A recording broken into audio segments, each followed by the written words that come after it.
never slow up. No, I don't take shit. I got no love for the fakeness. If you wanna play tough and wanna hate this, I'll always show up. Akan aku lakukan apa saja untuk bisa menemukanmu. Halo cuy, apa kabar nih? Balik Taya 2023, film asal Filipina yang masih anget banget buat kita tonton. Mengisahkan seorang pemuda asal Filipina yang merantau untuk menemukan kekasihnya tercinta. Di sepanjang film, kita akan melihat perjuangannya menemukan kekasihnya ini cuy. Nah, dia ini kekasihnya mantep banget cuy. Tapi gimana sih endingnya? Apakah dia berhasil menemukan kekasihnya ataukah hanya ente? Daripada penasaran, langsung aja kita gaskan.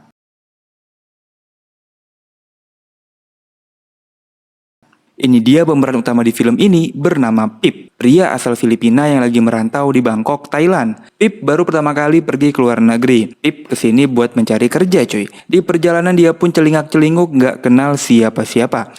Untung ada abang-abang yang terbaik hati nolongin dia. Pip diajaklah sama abang-abang ini. Terus berjalan sampailah di gang sepi. Taunya Pip digebuk cuy. Digebuk beramai-ramai sampai Pip tidak sadarkan diri. Ya ampun. Semua uangnya diambil dan dibiarin begitu aja. Dan tiba-tiba datanglah sesosok malaikat cantik yang menolongnya. Dengan tergopoh-gopoh Pip diajaklah ke tempat gadis ini tinggal. Gadis ini tampaknya baik. Pip pun dirawat dan lukanya dibersihkan. Singkat cerita di malam ini Pip pun tertidur di rumah gadis ini ya cuy. Padahal mereka belum kenal tapi kok gadis ini baik sekali. Bahkan ya cuy, Pip pun sampai berimajinasi tentang gadis ini. Ya ampun. Nah, saat Pip terbangun dia melihat gadis ini tuh lagi berantem dengan seorang pria. Dari sinilah ya mau gak mau gadis ini cerita siapa dirinya dan siapa pria tadi. Gadis ini namanya Jessie. Dan pria tadi adalah mantan pacarnya yang bernama Itipong.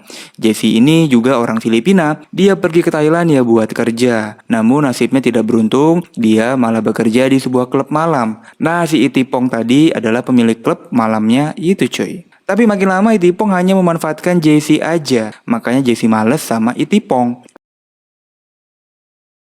Singkat cerita, beberapa hari berlalu kondisi Pip sudah semakin membaik. Ia pun melanjutkan perjalanan mencari pekerjaan. Dengan bermodalkan maps yang diberikan oleh Jessie, Pip mulai menjelajahi kota Bangkok. Pip sampailah di alamat yang ia tuju. Namun ternyata lowongan pekerjaan yang ia terima adalah bodong alias palsu. Yang artinya Pip ini ketipu. Tidak ada lowongan pekerjaan buat Pip. Ia pun patah arang dan putus asa. Jauh-jauh ke Bangkok taunya ditipu. Udahlah dia digebukin, tapi untungnya dia ketemu sama Jessie. Jessie pun memberikan semangat pada Pip untuk semangat. Supaya nggak galau mereka pun menjelajahi kota Bangkok. Menikmati indahnya kota Bangkok dan keindahan alam yang masih asri. Tanpa mereka sadari kebersamaan ini membuat benih-benih cinta muncul di antara mereka. Kok orang gampang banget ya dapet pacar cuy?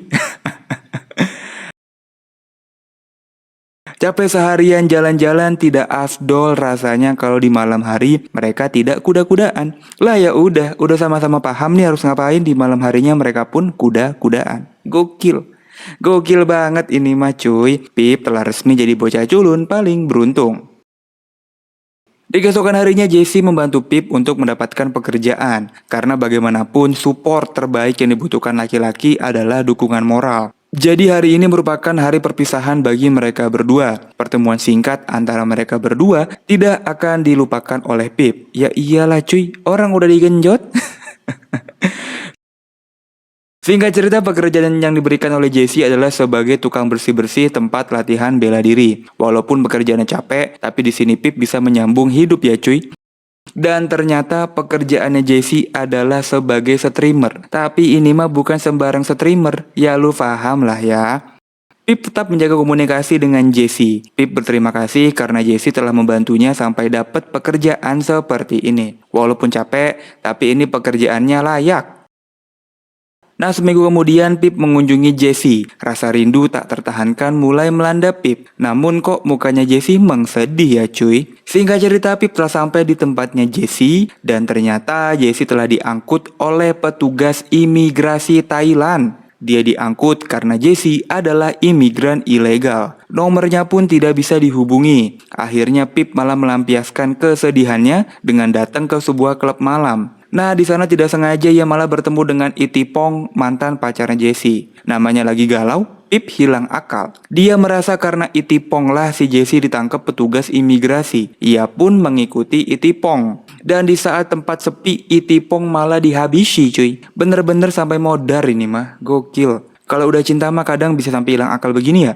Pip buru-buru kabur, pulang kampung ke Filipina cuy. Jadi di Filipina ini Pip tinggal bersama pamannya di kota, sedangkan orang tuanya tuh tinggal di kampung cuy. Ya udah untuk sementara waktu Pip akan tinggal di sini dulu. Nah nggak sengaja Pip melihat pamannya sedang bermain judai. Pip jadi penasaran. Dia pun mulai deh mengulik-ngulik permainan ini cuy. Walaupun pamannya sering main, tapi pamannya ini memberi peringatan pada Pip untuk jangan pernah sekali-kali ikut bermain, karena pasti akan kalah. Karena kemenangan bagi seorang pejudi adalah berhenti. Tapi Pip malah bodoh amat, dia pun menelusuri permainan ini. Dia pun melihat cara bermain ini sampai bisa menghasilkan uang. Dengan cepat, dia bisa merubah uangnya sampai 7 kali lipat cuy. Gokil. Tapi ya namanya judai, ujung-ujungnya pasti kalah. Nah, Pip gak sengaja melihat gadis yang rupanya ini mirip banget sama Jessie. Apakah ini Jessie? Bahkan Pip sampai terbawa mimpi. Bayang-bayang Jessie ini masih selalu muter-muter aja nih di kepalanya Pip.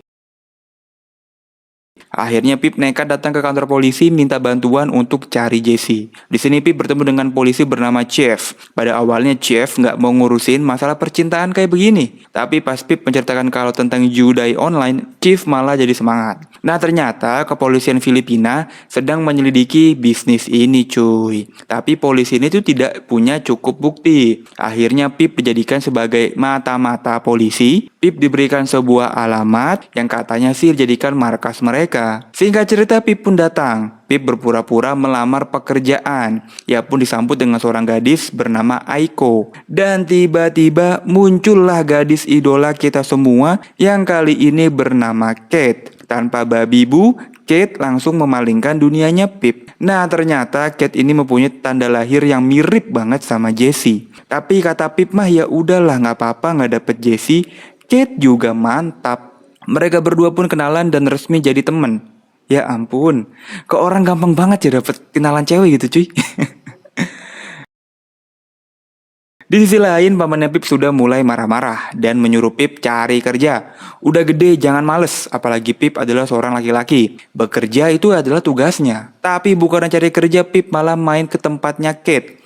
Nah di sini Pip malah bertemu dengan bosnya Kate. Bosnya ini namanya Nina. Penampilannya sih beda banget ya dibanding sama gadis-gadis lainnya. Nina ini bekerja di belakang layar. Dia mengurusi gadis-gadis yang ada di rumah ini cuy. Nah Pip pun jujur pada Nina kalau dia ini butuh pekerjaan. Nina pun hanya tersenyum lalu memberikan nomor teleponnya. Selesai dengan Nina, sekarang gilirannya Pip bersama Kate. Baru juga sekali ketemu, sekarang Pip sudah boleh membawa Kate untuk jalan-jalan.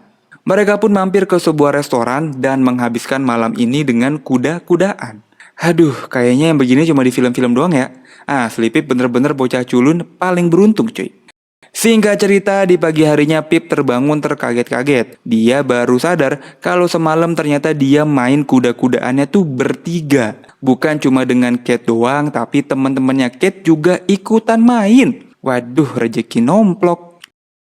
Tapi pas Pip pulang ke rumah dia langsung digaplok sama ibunya cuy. Ibunya Pip datang jauh-jauh dari kampung buat gaplok anaknya. Ibunya kecewa, harusnya Pip bekerja dan mencari uang. Bapaknya udah meninggal, kok dia malah hidup nyantai seperti ini. Nah makanya Pip jadi makin semangat. Dia menghubungi Nina untuk minta pekerjaan. Lah ya udah, Nina pun mengajaknya ke sebuah tempat. Dan ternyata tempat ini tuh arena bertarung bebas. Arena ini namanya Pattaya. Di mana di arena ini orang bertarung sampai menang dan semua orang yang nonton bertaruh dengan memilih salah satu di antara dua petarung gitu cuy. Jadi sistemnya ini sama kayak yang dimainin Pip di awal film tadi ya, tapi ini tuh dengan gaya bertarung ya cuy. Yang main pun dari semua kalangan, ada politisi, karyawan, dan pasti abang-abang pengangguran ya. Tapi Kate sebenarnya nggak setuju kalau Pip harus bekerja dengan Nina. Tapi Pip nggak punya pilihan lain, dia butuh uang buat keluarganya. Akhirnya dia pun menerima pekerjaannya Nina.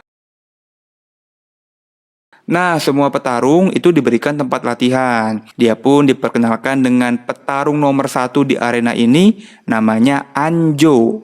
Sebagai ucapan selamat datang, Nina pun memberikan persembahan terbaik bagi petarung barunya ini, cuy. Gaskan! Hari-hari berikutnya, Pip pun menjalani kehidupan sebagai petarung bebas, mendapatkan pundi-pundi uang yang nanti akan dia kirim buat keluarganya. Setelah bertarung, ya dia kuda-kudaan lah sama Nina. Apakah gak lemes ya itu ya? Sampailah dia ketahuan sama Kate. Ya ampun, Kate pun kecewa. Nah, di saat inilah mau gak mau Pip jujur sama Kate kalau dia ini lagi misi penyamaran. Dia lagi mau membongkar sindikat perjudian ini. Dia disuruh sama polisi mengumpulkan bukti supaya bisa menutup praktek ilegal ini. Tapi Kate mah gak peduli. Selingkuh ya selingkuh, dia udah keburu sakit hati. Di keesokan harinya Kate tidak ada di markas, teman-temannya pun gak tahu di mana Kate berada. Pip pun minta tolong sama Chief untuk mencari Kate. Bukannya dibantu, Chief malah marah-marah. Ini sudah hal biasa di dunia seperti ini. Kalau Kate menghilang ya bisa aja hal-hal buruk terjadi padanya. Itulah kata Chief. Pip malah disuruh untuk fokus pada misi dan mengumpulkan bukti supaya praktek ini tuh bisa ditutup. Tapi yang terjadi justru Pip tidak diberikan kesempatan untuk bertanding lagi. Kesempatan ini malah diberi ke petarung baru bernama Chikoy. Chikoy akan disuruh melawan Anjo, petarung nomor 1 di arena ini. Pip pun tidak menyerah, dia malah bekerja lebih keras dan latihan lebih keras untuk mendapatkan kesempatan bertanding. Nah, di sisi lain ternyata Chief malah bekerja sama dengan Nina. Gokil, plot twist. Jadi selama ini Chief yang melindungi dan Nina harus memberi jatah kepada Chief jika ingin usahanya terus berdiri. Chief mengancam Nina dan anak buahnya untuk melakukan apapun yang ia perintahkan. Sedangkan Pip hanya bertugas sebagai pion atau informan untuk berjaga-jaga apabila Nina berkhianat pada dirinya.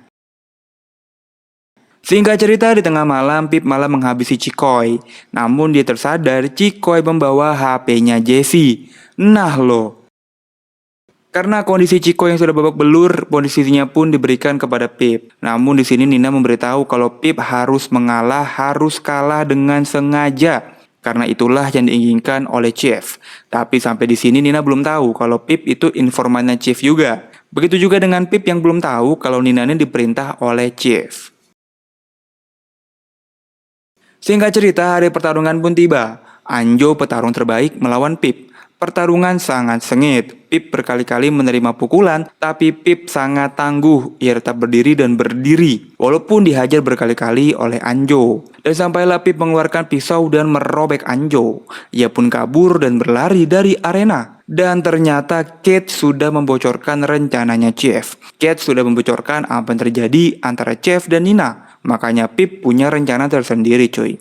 Nah, Chikoy ini ternyata adiknya Jessie. Pip sempat teleponan sama Jessie, walaupun Jessie marah-marah lah sama Pip karena adiknya dibikin seperti itu ya cuy. Singkat cerita, di pagi harinya masih dengan muka babak lebur, Pip pergi ke sebuah tempat yang dimana ini adalah kampungnya Kate. Film pun selesai dengan Kate yang kabur bersama Pip dan hidup bahagia bersama.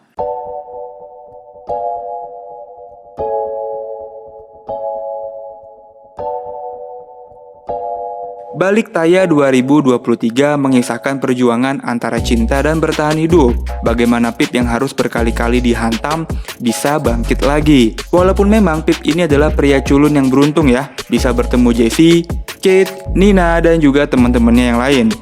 Mungkin kita bisa mengambil makna positif dari film ini, buat jangan menyerah. Walaupun dihantam berkali-kali tapi tetap bangkit lagi. Dan tetap terus berusaha mencapai apa yang kita inginkan cuy. Jadi sekian film kali ini.